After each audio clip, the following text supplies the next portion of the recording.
बिस्मिल्लाहिर्रहमानिर्रहीम। तमाम तारीफ़ उस अल्लाह के लिए जो आलमीन का रब है और दुरूद व सलाम हो मोहम्मद व आले मोहम्मद अलैहिस्सलाम पर। नाज़रीन इकराम, सलामुन अलैकुम। मैं हूं हसन आसिफ, एक बार फिर से आपके सामने हाजिर हूं अपने special topic Islam and environmental ethics. यानी ये वो एपिसोड्स हैं, ये वो मौजू है जो आज हमारी और आपकी सबकी ज़रूरत है। तो आइए अपने इस प्रोग्राम को आगे बढ़ाते हैं और हम अपने जो पिछले एपिसोड में जो हमारा सवाल था डॉक्टर कुद्सी रिजवी साहब के साथ, उसी को हम आगे बढ़ाते हैं। लेकिन सबसे पहले इस्तकबाल करते हैं डॉक्टर साहब का। डॉक्टर साहब सलाम अलैकुम। डॉक्टर साहब, बहुत ही बेहतरीन ये टॉपिक है। जिस तरीके से आपने वो सारी चीज़ें खोल के रख दी सामने, मेरे ख्याल से आपने जो अहादीस रहीं या फिर कुरान मजीद की आयात रहीं या और भी जो चीज़ें थीं इन्वायरमेंट के सिलसिले से, वो आपने हमारे नाजरीन को बताई। वो बहुत ही बेहतरीन बातें हैं। और मीट के बारे में जैसा आपने पिछले एपिसोड में बताया, वो भी बाखूबी नाजरीन ने उसके बारे में भी जो फ़ीडबैक आए वो बहुत ही बेहतरीन फ़ीडबैक है। हमारा आज का जो सवाल रहेगा कि कुरान मजीद में अल्लाह सुब्हानहू ताला ने इंसान को अमानत यानी अमीन के लफ्ज़ से याद किया है, यानी ट्रस्ट का बोझ उठाने वाला बताया। तो हम चाहेंगे इसके सिलसिले से हमारे नाजरीन को बताएं कि इसका ताल्लुक़ क्या है। जी, बिस्मिल्लाहिर्रहमानिर्रहीम।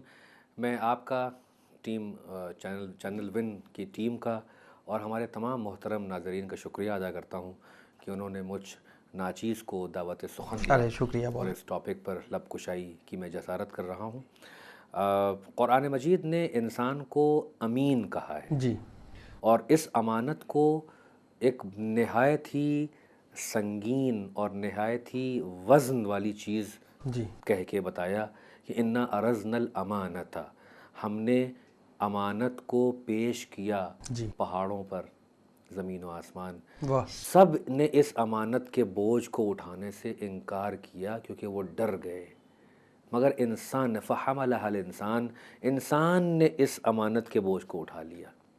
और इंसान जो है, तो अल्लाह ने इंसान को अपनी अमानत का अमीन बनाया कि तुम हमारे ट्रस्टी हो। बहुत उम्दा। अब अगर आप इसी पर फ़कत इस अमानत पर गौर कर लें कि अल्लाह का रिप्रेजेंटेटिव वाइस जेरेंट खलीफा इस ज़मीन पर है इंसान, जो है अशरफुल मखलूक़ात, जिसको अल्लाह कह रहा है कि हमने इसको अहसन तक़वीम पर बनाया है। हमने इसको, अल्लाह अपना कसीदा पढ़ता है जब वो इंसान की खिलकत करता है कि फ़तबारकल्लाहु अहसनुल खालिकीन। इतनी शाहकार मखलूक़ जिसके लिए ज़मीन व आसमान को पैदा किया, ज़मीन की नेमात और उसके दस्तरखान को इंसान के हवाले कर दिया, उसको अल्लाह कह रहा है कि तुम हमारे अमीन हो इस ज़मीन पर। अब जब इंसान अमीन है तो एक तरफ मुहाफ़िज़ है, एक तरफ ट्रस्टी है। तो अमीन जो होता है वो अमानत की हिफाजत भी करता है और अमानत की पासदारी भी करता है। बहुत उम्दा। यानी क्या कोई ऐसा अमीन आप तसव्वुर कर सकते हैं कि जो ट्रस्टी भी हो और अमानत को तोड़ भी दे, अमानत के ख़िलाफ़ काम करे, अमानत के ऑपोजिट कैंप में चला जाए और कुछ ऐसी हरकत करे कि जो अमानत के ऊपर हर्फ आ जाए? नहीं, वही ट्रस्टी कहलाता है कि जो अमानत को जानता भी हो और उसकी हिफाजत भी करे और उसी के मुताबिक अमल करे, यानी अपनी डील के एंड पर बरकरार रहे। तो परवरदिगार ने इंसान को निगहबान भी बनाया, गार्जियन बनाया इस नेचर का कि तुम इसकी हिफाजत करो, इसको सुपरवाइज़ करो, इससे फ़ायदे उठाओ, ये तुमको फ़ायदा पहुंचाएगी। और हमने तुमको अमीन भी बनाया है, यानी अब तुम्हारे वजूद से नेचर और एनवायरनमेंट के किसी भी एलिमेंट को नुकसान नहीं पहुंचना चाहिए। अगर इंसान नुकसान पहुंचाता है तो इसका मतलब ये है कि इंसान जो है वो अमानत खुदा से इनजस्टिस कर रहा है, नाइंसाफ़ी कर रहा है। बेशक। और ये तब होगा कि जब इंसान के अंदर तकब्बुर आ जाए, गुरूर आ जाए, जब वो ये समझने लगे कि मैं फ़िरऔन हो गया हूँ, मैं नमरूद हूँ, मैं हामान हूँ, मैं शद्दाद हूँ, मैं यजीद हूँ। इस तरह के किरदार जब इंसान के सामने जब आते हैं ना, तो ये जो हैं वो अपने को अमानत इलाहिया से दूर समझते हैं कि अल्लाह को माइनस करके वो अपने को हाकिम समझने लगते हैं। तो उस वक्त इंसान की हैसियत समझ में आती है कि ये मुसख्खर का जो लफ्ज़ आया है इसलिए नहीं आया है कि तुम इनके ऊपर हाकिम हो या तुम इनके मालिक नहीं हो, हमने तुमको थोड़ी देर के लिए मिल्कियत अता कर दी और हम ही मिल्कियत छीन भी लेते हैं, इसलिए कि अगर ये तुम्हारे ताबे होते तो तुम्हारे इशारे पर दौड़ रहे होते। ये हमारे कवानीन पर पूरा निज़ाम चल रहा है, तुमने इस निज़ाम में खलल पैदा किया है अपनी जहालत की बुनियाद पर, इल्म के गलत इस्तेमाल से, अपने जुल्म से, हवा व हवस और लालच की वजह से। लिहाजा इन्वायरमेंटल एथिक्स का जो बहुत ही गोल्डन रूल है कि इंसान है अमीन। अगर हर इंसान अपने को ट्रस्टी मान ले और इस ट्रस्ट पर काम करे तो वो अल्लाह के हुक्म के ख़िलाफ़ नहीं जाएगा, तक़वा इख्तियार करेगा और किसी भी मखलूक को, नेचर को, एनवायरनमेंट को नुकसान नहीं पहुंचाएगा। इसका फ़ायदा क्या होगा कि नेचर और एनवायरनमेंट की हेल्थ और अच्छी होगी, बेशक बहुत अच्छी, ज़मीन का माहौल अच्छा होगा।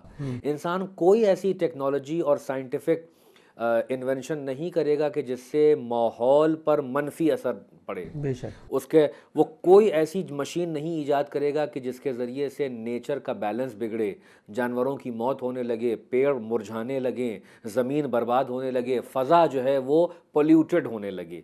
इसीलिए हम कहते हैं कि जो भी साइंस एंड टेक्नोलॉजी है उसको तहते जो है वो वैल्यूज़ ऑफ इलाही होना चाहिए, यानी वो अगर अल्लाह की बताई हुई वैल्यूज़ के अंडर है तो वो साइंस एंड टेक्नोलॉजी बेहतरीन चीज़ है। और अगर वो खिलाफ़ खुदा चली जाए और खिलाफ़ क़वानीन खुदा चली जाए तो वो इंसान की हवा और हवस की बुनियाद पर साइंस है जो इंसान को भी बर्बाद कर रही है, उसके माहौल को भी बर्बाद कर रही है। बहुत अच्छी बात कही डॉक्टर साहब। जिस तरीके से देखें, अगर यूँ इंसान के, अभी आपने ये मेरे ख्याल इस सवाल का थोड़ा सा जवाब रह गया कि इंसान का नेचर और इन्वायरमेंट से जो रिश्ता होता है, अगर वो रिश्ता देखा जाए नेचर से बेहतर और हेल्दी हो तो उसकी क्या फजीलतें हासिल होती हैं। यही मैंने कहा ना कि देखिए कि इंसान अगर अपने ताल्लुकात को नेचर से दुरुस्त करे तो खुद वो इस नेचर को फ़ायदा पहुंचाएगा, इनकी हिफाजत करेगा, बतौर अमीन इनके साथ अपना रिश्ता बरकरार करेगा।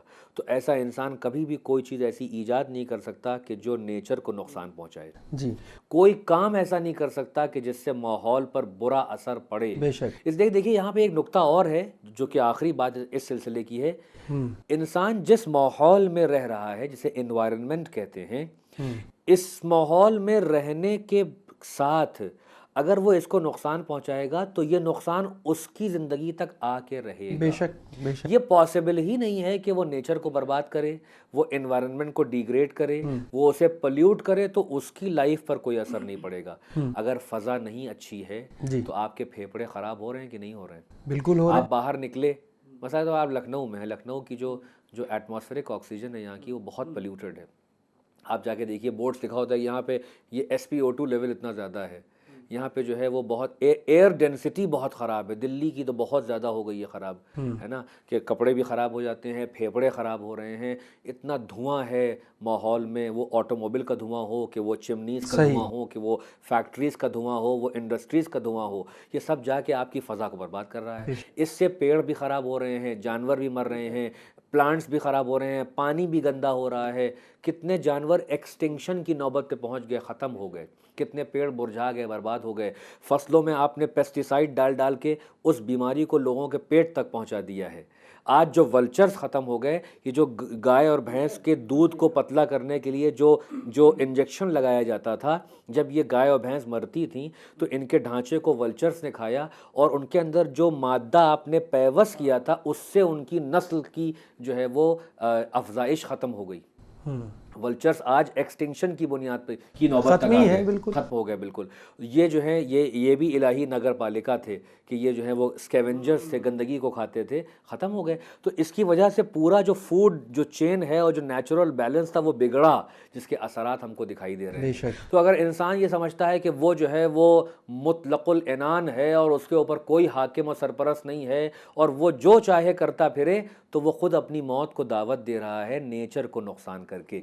इसी को टेनिसन, जो बहुत बड़ा पोएट है, उसने अपनी पोएम में लिखा था कि nature red in tooth and claw, यानी जब इंसान नेचर को तकलीफ पहुंचाता है तो नेचर रिटेलिएट करता है। कभी फ्लड के ज़रिए, कभी सुनामी के ज़रिए, कभी वायरसेस के ज़रिए, कभी बीमारियों के ज़रिए, कभी अर्थक्वेक्स के ज़रिए। ये तमाम बातें ये बता रही हैं कि इंसान ने अपनी उस अमानत इलाहिया से ख़यानत की है जिसकी बुनियाद पर आज उसे इतनी मुसीबतों का सामना करना पड़ रहा है। बहुत अच्छी बात आपने कही। जिस तरीके से देखा जाए डॉक्टर साहब, कहा जाता है कि मोमिन को एतदाल यानी मॉडरेशन से हटना नहीं चाहिए। क्या अगर हम इस तरीके से इसको यूँ देखें, क्या नेचर से बेहतर रिश्ता रखने से ज़िंदगी में एतदाल हासिल हो सकता है? बेशक, क्योंकि आप देखिए कि अगर आप नेचर के कवानीन को फॉलो करें और उसके राइट्स को फॉलो करें जी। तो आपकी ज़िंदगी में एतदाल आ जाएगा। मसलन हम लोगों ने मीट की बात की, जी। उतना ही गोश्त खाएं कि जो मुअतदिल अंदाज है गोश्त खाने का, जी। ना हद से ज़्यादा बढ़ जाएं कि अपनी पेट को जानवरों का कब्रिस्तान बना लें, बिल्कुल। ना तर्क कर दें कि हम खाते ही नहीं गोश्त। तो अल्लाह ने उसको एक ज़रूरत के लिए पैदा किया, ज़रूरत के लिए पैदा उसमें शिफा रखी है, उसमें इंसान की ज़रूरत है, प्रोटीन है, वो भी जाना चाहिए। तो एक्सट्रीमिज़म को जब आप अवॉइड करेंगे तो अपने आप मॉडरेशन और एतदाल आ जाएगा। अच्छा, पेड़ों के का आपने ख्याल किया अगर कि भाई उनको पानी देना है, बिला वजह काटना नहीं है, उनको लगाना है, यानी एफॉरेस्टेशन और फॉरेस्टेशन को बढ़ावा देना है, तो आपको प्योर ऑक्सीजन मिलेगी, आपको शेड मिलेगा, आपको वुड मिलेगा, आपको टिम्बर मिलेगा, आपको उनकी खाल से जो है, छाल से जो है आपको दवा मिलेगी। तो कितने फ़वायद हैं अगर इंसान नेचर की पासदारी करे, उनके हुकूक़ की पासदारी करे, तो वो ये हुकूक़ को वही अदा करेगा कि जो अपने मिजाज में एतदाल रखता होगा। बेशक। और यही इंसानी रिश्तों में भी है। जब आप एक दूसरे का एहतराम करते हैं, एक दूसरे की इज्जत करते हैं, एक दूसरे का ख्याल करते हैं, तो ये मॉडरेशन की दलील है कि हद से ज़्यादा हो जाएं तो या तो नफ़रत करेंगे या इंतहा से ज़्यादा मोहब्बत करने लगेंगे। तो एक हद से ज़्यादा मोहब्बत इंसान के लिए नुकसानदेह है, एक हद से ज़्यादा नफ़रत और एतदाल से गिर जाना जुल्म और बर्बरियत की निशानी है। एतदाल पर रहें, इतना ज़्यादा किसी पर जो है वो कुर्बान ना हो जाए कि कल को अगर उससे इख्तिलाफ़ करना हो तो इंसान कर नहीं पा रहा है।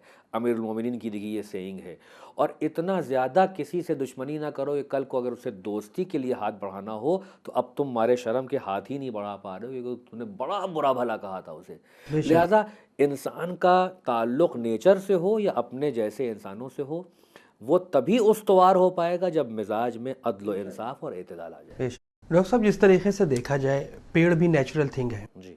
और अमूमन पेड़ों को काट दिया जाता है, तो कुल्लिया बात है, अमूमन तौर पर देखा ही जा रहा है पेड़ काट दिए जाते हैं। लेकिन एक तरफ एक इशारा ये भी मिलता है कि पेड़ को काटने के बाद ही फर्नीचर इस्तेमाल किया जाता है, जो हम अपने घरों में इस्तेमाल करते हैं।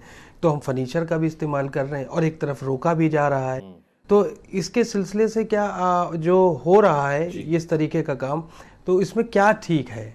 असल में देखिए, ये जब पेड़ों के काटने की बात होती है, रवायात में आया है, तो वहाँ पे आया है कि जब तक तुम्हें उसकी ज़रूरत ना हो, यानी ये कुल्लिया नहीं है कि पेड़ काट ही नहीं सकते। उसकी वजह यह है कि अल्लाह ने बनाया किस लिए है। अल्लाह कह रहा है कि तुम इससे जो है वो अपने मकानात बनाते हो, तराशते हो इसको, तो पेड़ से मकानात बनते हैं। तो पेड़ तब काटना है कि जब हमें उसकी ज़रूरत हो। साथ में एक कुदरत का कानून भी है कि जब काटो तो साथ में दो लगा भी दो। तो तुमने उसकी कमी को भी पूरा किया, यानी फ़कत काटे अंधों की तरह काटे नहीं चले जा रहे हैं भाई। उसके वुड में अल्लाह ने हमारे लिए बेनिफिट रखा है, हम उससे बहुत सी चीज़ें बनाएंगे। अभी तो कोरोना भी चला था, कोरोना में तो कितनी ज़रूरत पड़ गई थी ऑक्सीजन, लकड़ी की बहुत ज़रूरत पड़ी, ऑक्सीजन की ज़रूरत थी, दोनों ही चीज़ों। तो आप देखिए कि जब आपको उसकी वुड से काम लेना है, मुख्तलिफ चीज़ें बनानी है, ये फर्नीचर, ये कुर्सी पे हम बैठे हैं, ये बुरी चीज़ नहीं है, बल्कि प्लास्टिक बुरी चीज़ है क्योंकि वो डीजनरेट नहीं होती है। ये वुड तो डीजनरेट हो जाएगा, इसको जला दिए तो ये राख बन जाएगा, ये आपको गर्मी पहुंचा देगा, उसकी राख से मुख्तलिफ और काम हो सकते हैं, ये मिट्टी में मिल जाएगा, फिर ये उसके लिए खाद काम कर देगी, मुख्तलिफ काम है इसके। तो ये आपने अपनी आसाइश और आराम के लिए बनाया, ये जायज़ है बनाना, बेशक, क्योंकि अल्लाह ने इसको इसीलिए पैदा किया। लेकिन अब आप जो हैं वो इसकी इंडस्ट्री बना के बिला वजह जंगल के जंगल काटते चले जाएं कि हमको इतने फर्नीचर बनाने हैं कि हम नंबर 1 किंग ऑफ फर्नीचर बन जाएं और यहाँ का माहौल ख़राब कर दें। क्योंकि जिस जगह से पेड़ कसरत से काटे जाते हैं वहाँ की टोपोलॉजी ख़राब हो जाती है, वहाँ ज़मीन उखड़ने लगती है, उसे कहते हैं सॉयल इरोजन, यानी वहाँ की ज़मीन में जो जाज़िबियत है वो ख़त्म हो जाती है, वो ज़मीन किसी चीज़ को अपने अंदर समा नहीं पाती है। लिहाजा कसरत से पेड़ काटने से उस जगह की पूरी ज्योग्राफी ख़राब हो जाती है। तो उतने ही काटे कि वही बात आ गई कि जितना एतदाल एतदाल में रहे वो पेड़ काटना। बहुत अच्छी बात। जिस तरीके से इंसान की बात आती है, इंसान जब अपने माहौल और फितरत से माहौल को चेंज करने की कोशिश करता है तो अल्लाह का शुक्रगुजार बंदा बन जाता है। जी। तो इस तनाजुर में आप क्या मैसेज देना चाहेंगे हमारे यानी नाज़रीन को? आप ये देखें कि इंसान जो है जब अपने आप को अल्लाह की तरफ से मुहाफिज समझे जी और अल्लाह की तरफ से अमीन समझे, तो अब वो अहद इलाही को पूरा कर रहा है। बेशक। कुरान मजीद में मैं एक आयत आपके सामने पेश करूं, सूरह मोमिनून की आयत नंबर 8, जिसमें अल्लाह कह रहा है, उन लोगों की तारीफ़ कर रहा है कि जो मोमिन हैं। वो कौन लोग हैं? अल्लाह कह रहा है कि वल्लदीन हुम लि अमानातिहिम व अहदिहिम राऊन, वो लोग कि जो अपनी अमानतों को और अहद को पूरा करते हैं, ये अमानत इलाही, और जो उन्होंने अहद कॉन्ट्रैक्ट किया है उसको ब्रेक नहीं करते। तो इंसान का अल्लाह से एक कॉन्ट्रैक्ट है कि वो खुदा की इबादत करेगा, शैतान की इबादत नहीं करेगा। अल्लाह तअबुदुश शैतान इल्ला इय्याह, कुरान कह रहा है कि अलम अहद या बनी आदम, ए बनी आदम, क्या हमने तुमसे ये अहद नहीं लिया था कि तुम शैतान की परस्तिश नहीं करोगे और मेरी इबादत करोगे? तो खुदा की इबादत से मुराद नमाज रोज़ा ही फ़कत नहीं है, बल्कि हर वो काम जो रज़ाए इलाही और खुशनूदी इलाही के लिए किया जाए वो इबादत है। लिहाजा पेड़ों को बचाना भी इबादत, इनको पानी देना भी इबादत, जानवरों का ख्याल करना भी इबादत, नेचर को बचाना भी इबादत, इन्वायरमेंट को प्रोटेक्ट करना भी इबादत, एज अ गार्जियन काम करना इबादत, ट्रस्टी की तरह काम करना इबादत।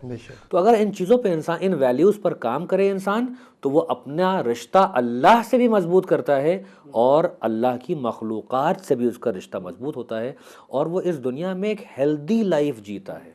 बेशक। जिस तरीके से देखा जाए, एक अंग्रेज़ी में कहते हैं कि जिस तरीके से जो all the physical surrounding we called as atmosphere environment, मतलब इसकी 3 वो बताई गई हैं सिफ़ात, और जिसमें वो मेरे ख्याल से जल और ज़मीन और एक अज़जा और है वो बयान किया, जो एलिमेंट्स बताए गए हैं, एलिमेंट्स कि बताए भाई गए। उसमें हवा है, पानी है, आग है जी। और तो इसके ये एक बहुत अहम सवाल निकल रहा है इसमें कि जिस तरीके से एक मैन मेड चीज़ है, एक नेचुरल चीज़ है जी। अब मैन मेड में वो चीज़ें आ गई जो आज आर्थिक स्थिति, इकोनॉमी को, ये सब एटमॉस्फेयर से ही रिलेटेड है, आज इकोनॉमी को कमज़ोर कर रहा है। हमारे सामने सबसे बड़ी प्रॉब्लम जो क्राइसिस आ रहा है, सबसे बड़ा आ रहा है पूरी दुनिया में जो आ रहा है, वो ये आ रहा है कि जितने भी देश हैं वो वीपन्स पे काम कर रहे हैं, एम्यूनेशंस के ऊपर काम कर रहे हैं, वो हथियारों और इन सब को बनाने, कोई रोटी और कपड़ा पे बात नहीं कर रहा है, ना कोई जॉब पे बात कर रहा है। तो ये भी एक क्राइसिस का दौर है। तो मैन मेड में जो इंसान बना रहा है और नेचुरल जो अल्लाह ने बनाया, इन दोनों में क्या फ़र्क है? देखिए, कुदरत ने जो आपके लिए बनाया वो कुदरत, यानी अल्लाह हकीम है और अलीम है। उसने इंसान की फलाह और उसकी कामयाबी के लिए तमाम सामान को इस ज़मीन में रख दिया, उसको अक्ल से नवाजा, उसको शऊर अता किया, उसको इल्म की भूख अता की, और उससे कहा कि तुम हमारे खलीफा हो इस ज़मीन पर और तुम ट्रस्टी हो, तुमने अमानत का बोझ उठाया है और तुम वादे को वफा करने वाले बनो। एक तरफ ये है। तो कुदरत जो नेचुरल प्रोडक्ट्स हैं वो इंसान को कभी नुकसान नहीं पहुंचाते। आज एक रिसर्च है कि जो बच्चों को प्लास्टिक के टॉयज़ दिए जाते हैं, इससे बच्चों के ऊपर बुरे असरात पड़ते हैं, उस प्लास्टिक का उनकी स्किन पर भी बुरा असर पड़ता है। इसके मुकाबले में उनको वुडन टॉयज़ दिए जाएँ, लकड़ी के बने हुए खिलौने, ताकि वो कुदरत से करीब हों। आप देखिए, आज भी बहुत सी ऐसी कौमें हैं, ऐसी ट्राइब्स हैं कि जिन्होंने मादी और मॉडर्न दुनिया को नहीं अपनाया। वो क्या कहते हैं, बाज़ अफ्रीका के बाज़ जंगलों में हों, कि वो ये जावा इंडोनेशिया के पास हों, जो सुनामी के आने से पहले उनको ख़बर थी कि सुनामी आने वाली है, जो बाज़ जो है अमेज़ॉन के जंगलों में हों या और भी इलाक़ों में हों, वो आज किताब कुदरत को पढ़ने की सलाहियत रखते हैं, द बुक ऑफ नेचर, क्योंकि वो नेचर से करीब हैं। वो प्लांट्स को देख के समझ जाते हैं अब क्या होने वाला है, वो आसमान को देख के बताते हैं कि बारिश कब हो जाएगी, वो कुदरत के मनाजिर से इश्क और मोहब्बत करते हैं और उनको ज़मीन से मोहब्बत है। वो कोई ऐसा काम नहीं करते जिससे ज़मीन ख़राब हो, जिससे माहौल ख़राब हो। तो ऐसे लोग जो हैं वो कुदरत से करीब तर हुआ करते हैं, ये लोग जो हैं। और अब इनके मुकाबले मैन मेड पे आ जाइए। जो कुछ भी आप प्लास्टिक का इस्तेमाल करते हैं, आप रॉ प्रोडक्ट्स जो आप ले रहे हैं प्लास्टिक से और कार्बन डाइऑक्साइड और जो भी इस तरह की चीज़ें हैं, जो आप सामान बना रहे हैं, ये अव्वल तो ये डीजेनरेट नहीं होते। ये जो पॉलीथीन आप इस्तेमाल करते हैं, ये जानवरों के लिए जो है वो बीमारियों का अड्डा बनी हुई है। ये बोवाइंस, ये काउज और बफेलोस के पेट में जो है वो ढेरों पॉलीथीन पाई गई। ये जो है पचती नहीं है, डाइजेस्ट नहीं होती है। ये अगर ज़मीन में चली जाए तो एक फर्टाइल लैंड को बैरन बना देती है ये पॉलीथीन। तो प्लास्टिक है, पॉलीथीन है, और भी जो आपने फॉसिल फ्यूल्स निकाले हैं, पेट्रोल है, डीजल है, आपके बनाए हुए प्रोडक्ट नेचर को नुकसान ही पहुंचा रहे हैं। ये जो फ्रिज से और एसी से जो गैस निकलती है, ये इतनी ख़तरनाक होती है कि पूरे आपके एटमॉस्फेयर को बर्बाद कर रही है और इन द लॉन्ग रन ये आपको शदीद नुकसान पहुंचा रही है। हड्डियों को भी एसी की हवा नुकसान पहुंचा रही है। अगर कसरत से एसी में कोई लेटे तो उसकी रिसर्च है कि उसकी हड्डियां वीक होती हैं। यानी मुख्तलिफ चीज़ें हैं। बिल्कुल। इसके मुकाबले में कुदरती हवा, बेशक, जो नेचुरल हवा है, अब क्योंकि आपने इतना पोल्यूशन किया है कि वो नेचुरल हवा अपनी उस कुदरती फ़वायद को खो दिया उसने, क्योंकि इंसान ने मदाखलत कर दिया इस बैलेंस में। बहुत अच्छी बात कही आपने। यूँ हम तो अपने घर में नॉर्मल बच्चे भी, बड़े भी, बूढ़े जवान सब, आज का डिस्कवरी चैनल है वो टोटल इन्वायरमेंट के ऊपर ही बात चलती है। उसके एक देखिए मैन एंड नेचर पूरा एक एपिसोड आता है, सीरियल आते हैं, पूरे के अंदर पूरा यही दिखाते रहते हैं कि जो मैन मेड चीज़ है, वाइल्ड है, बिल्कुल खुदा की तरफ से जो बनाई हुई चीज़ वो कभी नुकसान नहीं पहुंचाती, और इंसान की तरफ से बनाई हुई चीज़ें, क्योंकि इंसान का इल्म इतना महदूद है और वो चीज़ों की हकीकत को नहीं जानता है। उसके अंदर सेल्फिशनेस का भी एलिमेंट आ जाता है। वो जब कोई चीज़ बनाएगा तो वो बहुत ही निहायत महदूद इल्म से बनाएगा, उसको उसकी पूरी जानकारी भी नहीं होती है। ये भी नहीं मालूम होता आज जो बनाने जा रहे हैं 10 साल के बाद शदीद ख़तरनाक साबित होगी जब नई रिसर्च आएगी। तो क्लोरोफ्लोरोकार्बन आपने ओजोन को डिप्लीट कर दिया, उसमें छेद हो गया। ये आपकी सड़ी हुई गैसेस और आपकी टेक्नोलॉजी की बुनियाद पर ओजोन तक ये खराबी चली गई और अल्ट्रा वायलेट रेज अंदर आने लगी, जिससे स्किन प्रॉब्लम्स और दुनिया की बीमारियां बढ़ने लगी। जी, बहुत अच्छी बात कही। खैर, आपने वक्त की कमी है, हर बार की तरह इस बार भी हमको यहीं पे वाइंड अप करना होगा। डॉक्टर साहब, इंशाल्लाह अगले एपिसोड में फिर आपसे मुलाकात करते हैं। तो नाजरीन, जिस तरीके से आपने इस एपिसोड को समाप्त फरमाया है, चौथा एपिसोड था हमारा, और ख़ासकर इस्लाम एंड एनवायरनमेंटल एथिक्स के ऊपर, जिसमें मुसलसल जो राय दी जा रही है, जो आपके सामने राय रखी जा रही है, जो डॉक्टर कुदसी साहब जो आपको बता रहे हैं, यानी जो एटमॉस्फेयर हम जैसा चाहेंगे वैसा एटमॉस्फेयर बनेगा। बताने का मकसद ये, हम अगर पॉजिटिव वे की तरफ चलेंगे तो पॉजिटिविटी आएगी, अगर निगेटिव वे की तरफ चलेंगे तो निगेटिविटी हमारे अंदर अल्टीमेटली आ ही जाएगी। तो हमें अल्लाह वाला बन के रहना है, शैतान वाला बन के नहीं रहना है, और अपनी पूरी ज़िंदगी इस तरीक़े से गुजारें जिस तरीक़े से आइमा मासूमीन अलैहिस्सलाम ने अपनी ज़िंदगी गुजारी है। फ़िलहाल मैं हसन आसिफ आपसे विदा लेता हूँ। अगले एपिसोड यानी आखिरी एपिसोड में फिर हाजिर होता हूँ। तब तक के लिए बने रहिए चैनल विन के साथ, देखते रहिए channel win, message of humanity. शुक्रिया, खुदा हाफिज़।